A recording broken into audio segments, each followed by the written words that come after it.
Members of Congress should not trade stocks. Get rid of dirty money, get rid of dirty maps. People are like, fuck that, democracy doesn't work for me. I want you to fix democracy. To them, the rule of law only worked for the ruling class. If the election was 2 months away, I'd be like, yo, Nancy Pelosi, feminist icon, There's no election in 28, by the way. If we lose the midterms, there's no election in 2028. It's gone. It's not happening.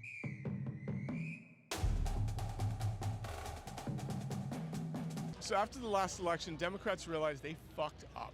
They normally wouldn't meet with influencers like myself. They would only go on CNN, MSNBC, some major podcasts. Meanwhile, Republicans would go in front of anyone that spent $20 on a microphone. A lot of Democratic senators in Congress, people have reached out to me to be interviewed. Problem is, I don't see eye to eye with a lot of them. Issues like the genocide of Palestinians in Gaza, some of them are good on those issues, some are very not. I'm going to meet with Congressman Swalwell today. I figured if I don't meet with people like this, then the only people they meet with are these centrist influencers that are just going to bash Trump. They're not going to ask them very hard questions. The only influence they're going to get is from them. Let's be serious. We need to keep MAGA out of power. We need to do some harm reduction. You ask me if I like the Democrats, it depends what day you ask me. So I bumped into Congressman Swalwell. Trump is deporting people without due process. He's trying to dismantle public education. He's trying to dismantle the courts. What the fuck are you going to do about it? Everything I can fucking do. I'm going to Young Kim's district on June 18. She's a Republican. We can win that seat. It's 1/3 of what we need to be in the majority. I'm holding a town hall there. We'll get about 1,000 people. She's not holding a town hall. You're holding a town hall. I'm holding a town hall. She won't do it, so I'm going to go do it. Okay. No King's Day, June 14. This guy wants to have a big birthday parade, take your taxpayer dollars, and pay for it. We're going to have 2,000 plus rallies across America, so I'm going to support the rally. I'm going to attend a rally, but also amplify those that are happening. And I'm going to call them out on their shit and hearings. I called Kristi Noem out about the bullshit, fake doctored tattoo, not because I expected her to say it was doctored, because I wanted to show that these people will do anything to get behind Dear Leader, and we all need to know what we're up against. Also, I made a movie called Words of War. It's about the first Russian journalist that Putin had killed. I did that because I want to show what can happen here if we don't get serious. Also, my lawsuit against Donald Trump is moving along. We're going to get a ruling in the district court. It's the only lawsuit that he'd have to testify in as president. That one is still moving along. So I'm doing everything I can do. We all need to go one rung higher on what we're all willing to do. That is one of the better answers I've heard. I just heard about this on the way over. Trump's new director of FEMA, he just learned that there's a thing called hurricane season. Yeah, it doesn't surprise us. Is there some context I'm missing here? Look, I love comedy. I use comedy to tell stories and land points. That's actually not funny if he thinks it's a joke. There's no punchline there. It's a great point. Even if he was kidding, it's not funny. I'm not laughing. It's terrifying. Like, you're the head of FEMA. That's the weird. Like, you're on it. No one is supposed to know who you are. Yeah. Like, if someone knows who the director of FEMA is, something went wrong. You fucked up. Yeah. So everyone knows his name because he fucked up. And the people in Florida, Alabama, North Carolina, who've had hurricanes just ravage their areas over the last few years, they expect a level of seriousness and FEMA. And they're not only bringing unserious people, Republicans want to get rid of FEMA. They want the states to handle it on their own, which the whole point of FEMA is the states can't do it on their own. And in my state, where we suffer from wildfires, we need FEMA. And by the way, we pay more than we get back in taxpayer dollars in California. And so we, at the very least, deserve to have FEMA show up in a disaster. This clown, that's a larger problem. This moron, he's not going to make things better. And again, we just have to connect that to every Republican in the midterms, that this is who they're putting in charge. They're getting rid of the cancer doctors. They're getting rid of the FEMA response, and the guy in charge doesn't even know that hurricanes are a thing. So we have to show how incompetent they are and then have a bold vision ourselves. Can't just be shitting on them. We have to have a bold vision ourselves. Thank you. That is my number one issue. A lot of Democrats think they can coast with just being anti-Trump. And meanwhile, there's nothing definitive about what they stand for. Now, when there's nothing definitive about what the Democratic Party stands for, the Republicans get to make up what you stand for. They'll define us. Yeah, in a void, they'll define you. And what that definition is, trans people in bathrooms, trans people in women's sports. Yeah, and by the way, they'll take a thing that's not a thing, and they'll exaggerate it, and they'll make it a thing. And because we're not leading with boldness, we're defined by it, and we find ourselves in quicksand talking about that all the time. To me, the dance with the one that brought you is healthcare. We've always been the party of healthcare, but protecting healthcare while they're trying to take it away from 14 million people, that's not enough. I think as these assholes are firing cancer doctors, we have to be the party of cures. Cures for all, not just cures for the wealthy, cures for all. They're giving us that opening. It's a Medicare. Well, I mean, I'm on the Medicare for all bill, but I believe cures for all right now, because not just are they firing cancer doctors. Do you know who's hiring the cancer doctors that they fired? France, Germany, Canada. So we're going to lose a generation of talent because the brain drain that's happening right now. So that's one issue right there. That's the dance with the one that brought you issue for us. It's not just that. To me, it's an anti-corruption message. Members of Congress should not trade stocks, period. Supreme Court should have term limits. Supreme Court should have a code of ethics and an ability for us to hold them accountable when they don't follow that code of ethics. Get rid of dirty money, get rid of dirty maps, have independent redistricting everywhere, pass the John Lewis Voting Rights Act, ban assault weapons. What is the John Lewis Voting Rights Act for the uninitiated? Yeah. It prevents states from changing their voting laws and changing voting laws in ways that disenfranchise people. For example, in Texas, they put a polling place inside a country club. A polling place inside a country club for voters who didn't live in the country club. So what do you think that does? If you're wealthy, you can vote. And if under the John Lewis Voting Rights Act, you would not be allowed to do that kind of shit. Immediately when you bring that up, they're like, what's wrong with someone having a federally enhanced ID? Like, everyone should have ID. Why can't people just go to a polling place with ID and a passport and their social security card? But you know what's interesting is Stacey Abrams, she said, let's do voter ID. She agreed with them on that, but it's never enough. Because now what they want to do is they want you to have your birth certificate, right? Which really fucks over women who change their name if they get married, which is over half the women in America. So it's never going to be enough, because what they really want to do is to make it harder to vote in communities where they're not able to earn their vote. That's what they want to do. So it's like we just keep, we're like with Lucy in the football, right? We keep like thinking that they're serious about it, and then we engage them on it, and they keep moving the goalposts. I'm mixing metaphors here, but I think... No, the Lucy thing, yeah, I mean, because that has been a time-honored tradition in the Democratic Party as well. We'll meet them in the middle.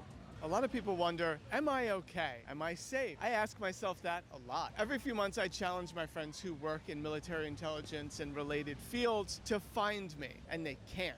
There's two reasons for that. First, I use a P.O. box to get all my mail, and the second reason is because I use Incogni to scrub all of my data from the internet. Seriously, every time you use the internet, every time you open up an app, every time you buy something online, everything you do, they're stealing your data and they're reselling it hundreds of thousands of times a day. That's why I trust Incogni to keep my personal information private. So not only do I use Incogni to make sure people can't find me, I make sure my family uses Incogni. Incogni not only sponsored this video, they're making sure that my family has their data scrubbed from the internet as well, because when people can't find me, they try and go after my family. So whether you're worried about spam, trolls, doxing, or you just want some peace of mind, Incogni has you covered. It's super easy. You start an account, you authorize them, and they do the rest. Take back control of your personal data. Sign up for Incogni, use code WALTER, or go to incogni.com/Walter and get 60% off an annual subscription, or just use the link in my description.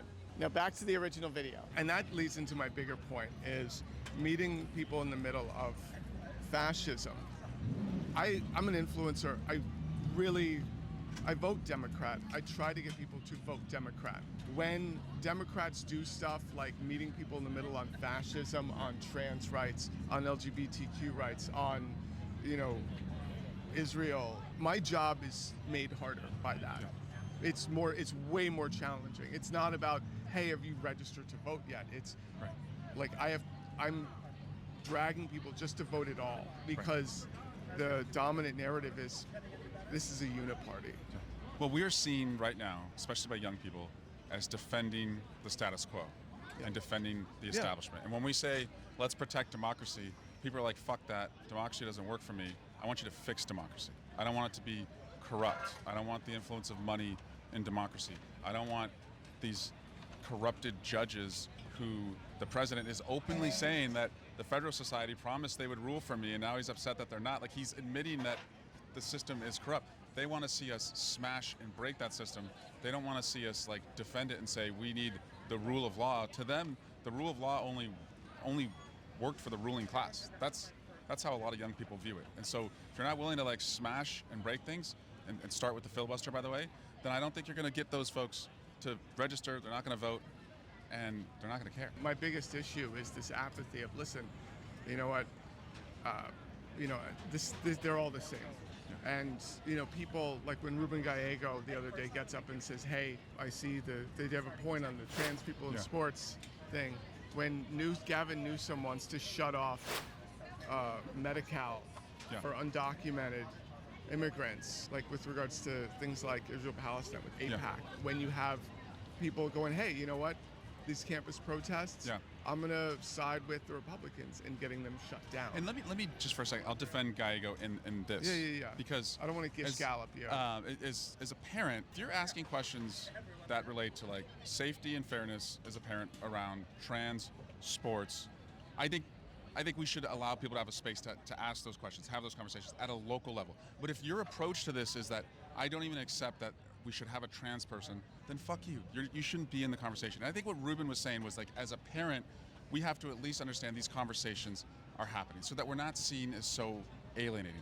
I'm going to go to the parade to celebrate trans rights. I'm going to go to the parade, during Pride Month. I'm going to go to the parade for a lot of these values. And what I want us to be as a party is not to say that attendance at the parade is mandatory for everyone, because we need to expand our coalition. If your approach is to have honest questions, we don't want to shut you out. But if your approach is to just be exclusionary because you don't accept that lifestyle, that's who I don't want to be a part of. So I think he was trying to say that we have to be more open to people who are asking these questions, not that we're, excluding these folks from our party, because we can't exclude them from I the don't party. think he was saying that. I think he was kind of capitulating. And I'll let Ruben speak for himself, but because he lives in the Turning Point district. He lives in, the Turning Point is there. There's a lot of anti, the pro school choice things are there. The machine, the right-wing machine is in that state. I've campaigned in that area. My thing is a lot of times, Democrats show up for that. You're going to show up to the Pride Parade. People will vote a lot differently the next day. Yeah. They will vote differently the next day. Like Cory Booker had this amazing, at the time, iconic filibuster, on the floor for like a whole day. It was amazing. I was like, everyone was like, thank you. 24 hours later, he votes to send bombs to Israel. The effect was it negated everything. Everyone's attitude was, they threw up their hands and went like, you know what, this is ridiculous. 24 hours later. And that's the problem. And that's the issue. And I think the antidote to that, or the response on our side, should be accessibility, so that you have agency, so that when you, as a voter, not just you, your supporters, that they know that I and my colleagues are accessible, and we can have these conversations, and I can explain why I did what I did, and Cory can explain why he did what he did, and that that accessibility is your agency. Your power is not your vote. I think your power is your agency and your ability to tell your leaders what your expectations are. And so what I'm seeing right now is more and more Democrats going to more spaces, more places, and approaching this with an always-on model, rather than, as you said earlier, letting the Republicans define us first. I did the Breakfast Club this week. I do one Christian podcast like every other week, because 68% of the voters identified as Christian in the last election. I'm a Christian, and I don't want the fucking Republicans telling voters about my faith or accusing me of a lack of faith. So I'm going to go into those spaces. And so I think as we go into those spaces, if you join us in those spaces, I'm saying this to your listeners, like that's your real power, is holding us to account and telling us when we let you down and hearing us out when we explain. Listen, a month or two from now, I could be, screaming out. You might be pissing me. A month from now, I could be screaming at him outside of his office, right? I'll still invite you in. And then 2 months from now, I could be interviewing you about, some bill that you want to propose. Yeah. And, and that's just how our democracy works in our sense. You have a lot of progressives being like, hey, don't rock the boat. Right. There's, we can't have a lot of infighting. I've spent the last several years traveling around the country in tons of MAGA spaces. They have a ton of infighting. Yeah. Like the January 6th prisoners and stuff like that. There's half of, like, CPAC hates them. They don't like to center the useful idiots of their party. It's messy, and they can't even pass most of their bills in the first try, right? They lose votes on the floor, and it's a mess. I don't think we have to, like, publicly look like that kind of a mess when we're governing, but right now is we're kind of defining who we are. It's the off-season. Yeah, it is off-season. It's the off-season. Yeah. Listen, if the election was 2 months away, I'd be like, yo, Nancy Pelosi, feminist icon, you know, yes, queen, like, let's go, right? But the election's not 2 months away, you know. It's training camp right now. We can talk shit. Yeah, it's training camp. Let me just tell you, small victories are going to bring us big victories. We won in Wisconsin, kicked Elon's ass. He put $30 million in. We showed that you can't buy that election. 2 big races coming up, New Jersey and Virginia governor's races. If we win there, not only do we get Democratic governors, but we get governors who will create the electoral infrastructure in those states so that you have free and fair elections following November for midterms, where we have to win seats in both of those states. I know that's like, wait, that's what we're just fighting for, just free and fair elections? But, like, yes, the alternative, if Republicans win there, they're going to make it that much harder in those states to win in the midterms. But most importantly, just like in sports, you know, kind of follow the sports analogy from earlier, momentum begets momentum. Our volunteers need a confidence boost. And so winning those, you know, Wisconsin, New Jersey, Virginia, we go into the election year, the season, the playoffs, so to speak, where it's all on the line, and we're going to have the momentum and confidence and the wind at our back to win the fucking midterms. And we're going to do that. That's the other thing is, you know, a lot of people go, well, why don't the Democrats behave like this? Like, look at all this stuff he's passed, executive orders and everything. And he's gotten a lot of awful things done, but he's got a lot of things done. Why can't the Democrats be like this? I think the answer to that is very terrifying. It's very dark. Trump is not thinking about the midterms. He's not thinking about the next election. He's acting like he's going to be here for a while. Well, once you cross a certain level of corruption, in your mind, you're like, well, I can't leave. You know, but he's acting because I would be held accountable for that. He's acting like, hey, I'm not worried about free and fair elections ever again. Because a Democrat, if they were in office right now, they would be thinking, well, I'm going to get smashed in the midterms and the presidential election if I behave like this. He's not worried about that, that's the scary part to me. Well, our job is to make him worry. That's our job. Okay. You know what'll make him worry? Yeah. A rally that's a lot fucking bigger on January 14th than his. So if we add up everyone who shows up a rally that's a lot fucking bigger on June 14th than the one that he's having. So if No King's Day really outperforms and, you know, beats the expectations of who shows up and where they show up, not just like in the big cities, but in Montana, in Alaska, that's going to send a message, and he's going to care, and he's going to worry, and he should be worried because we're coming for the midterm. I'm going to be in D.C. for that. I have a stormtrooper outfit. Yeah, good. I'm going to go there. Resistance. You're disrupting there, but then other people are doing things in other cities. Oh yeah, no, there are other people that I know that are doing things. I can't talk about that on camera right now. But you know, you brought up Gaza. I want to say, like, as a parent, it breaks my heart that, you know, innocent Palestinian children and adults are being killed. And the Netanyahu regime is not going to bring a two-state solution. And the people there deserve to be fed. And all of the relief that is sent there should go in there, period. But to me, the worst outcome for the people of Gaza would be a continuation of a Republican administration that has the House and the White House. There's no accountability. There's no check if that is the case. And it truly does become a golf course envisioned by and invested in by Trump and his family, where these poor people would be, you know, displaced, and the Trump family would literally cleansed, enrich themselves on the backs of dead Gazans. That's what they want to do.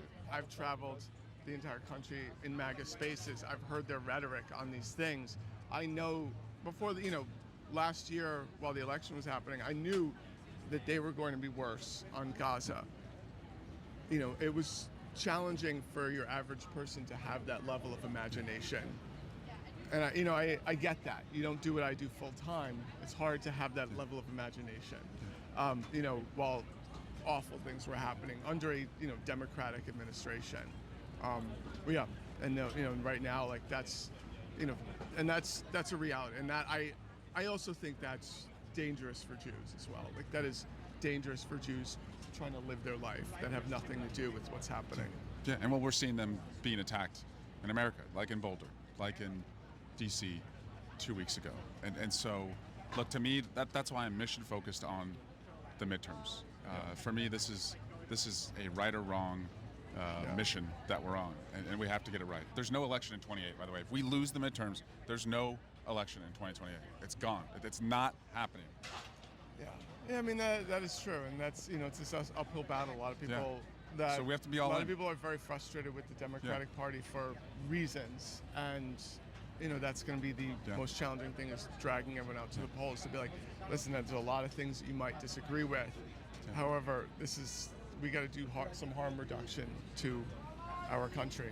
But you know what? Give me the problem that we've won the midterms, and we have a lot of people who are, have high expectations about what they want to see from us. Like I'd rather have that problem than that we've lost, and we likely won't win have the an election. midterms, and people will have Look at that! higher Look at the agency, expectations, where they're like, all right, you know what? Let's pass Medicare for all.